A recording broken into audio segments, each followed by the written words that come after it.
Hello everybody, this is the Wikstrand. So the movie of today is A Futile and Stupid Gesture.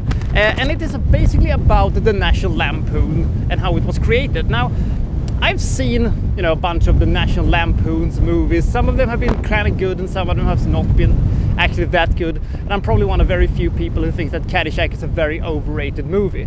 But nevertheless, I didn't know that National Lampoon actually was a magazine from the start. It was apparently a raunchy magazine built on bad taste and risky jokes. A bit like Mad Magazine a bit, but with more boobs and more raunchiness to it. I liked Mad Magazine back in the days, and I think that I would have probably liked National Lampoons also. But what was the story behind this publication? Well, this movie is about to tell us all about it. So this is A Stupid and Futile Gesture.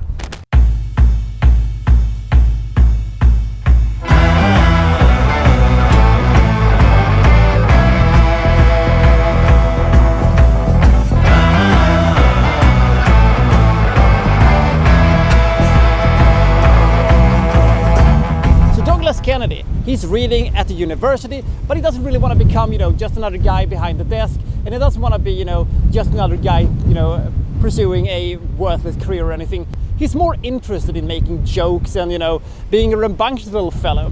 And he persuades his best friend Henry to, quit studying, and together they start National Lampoon. And they build a sort of, entertainment empire on the back of this, and this is essentially their story. And we're following Henry through the ups and downs, and he always has problems, and he always, is searching for something, and he's always trying to, find his place in society, but he has, troubles doing it. And essentially, this is a kind of a story that could have been told by a Martin Scorsese or something like that. But it doesn't have the epic length, and it doesn't have the, the debauchery like a Wolf of Wall Street or anything like that.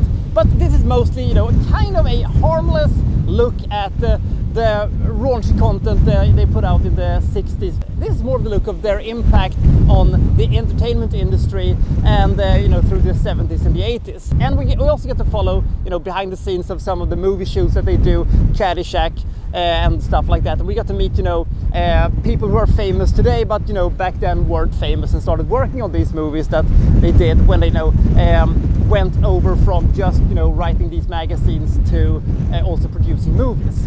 And this is a very entertaining movie. I like the jokes. The jokes are funny. I thought the actors were really good. Domhnall Gleeson was really good in this one.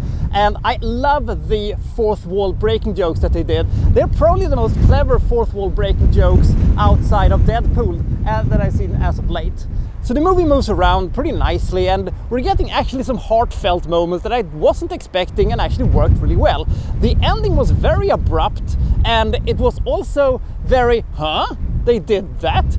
Probably if you know the story about the National Lampoons, this will probably not come as a big shocker to those, but I didn't know, so I was, what?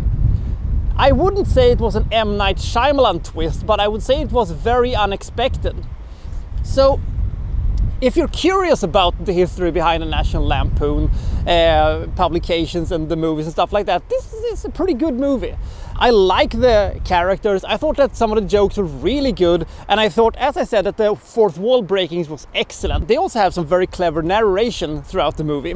And the fact that this movie kind of works like a mockumentary also works to this movie's benefit a lot. This movie is about as entertaining as it is windy today, and it is very windy today. So take for that what you want to. If you're out for a fun, uncomplicated comedy about the 70s, 80s, and if you want to see, behind the scenes of some of your favorite late 70s, early 80s comedies, this will be a little bit of a gold mine for you. I'm not as huge of a fan of Animal House or Caddyshack as many other people, but I still like, behind the scenes things, because I really like movies that is about, making of movies and stuff like that. It isn't a classic rise and fall thing that Martin Scorsese would have made. It is an uplifting, quirky little comedy that will fill out the time pretty nicely, and you won't remember it a year from now that you've seen it, but it is a fun, uncomplicated, and in some cases even heartwarming movie. If the movie's clever, entertaining, fast-paced, and I give this movie 68 points. It cannot quite reach the next level comedy that it was striving for, but I thought it was one of the funnier movies I've seen this decade. So I'll see you next time for so-and-so reviewing, well, such and such. Thank you for watching, thank you very much!